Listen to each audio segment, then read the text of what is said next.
कोई मिलता नहीं ये बोझ उठाने के लिए। शाम बेचैन है सूरज को गिराने के लिए।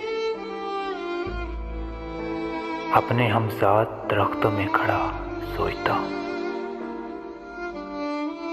मैं तो आया था इन्हें आग लगाने के लिए। मैंने तो जिस्म की दीवार ही ढाई फकत। कब्र तक खोदते हैं लोग खजाने के लिए। दो पलक बीच कभी राह न पाई वरना मैंने कोशिश तो बहुत की नजर आने के लिए। लफ्ज़ तो लफ्ज़ यहाँ धूप निकल आती है तेरी आवाज की बारिश में नहाने के लिए। किस तरह तारक ताल्लुक का सोचूं ताबिश,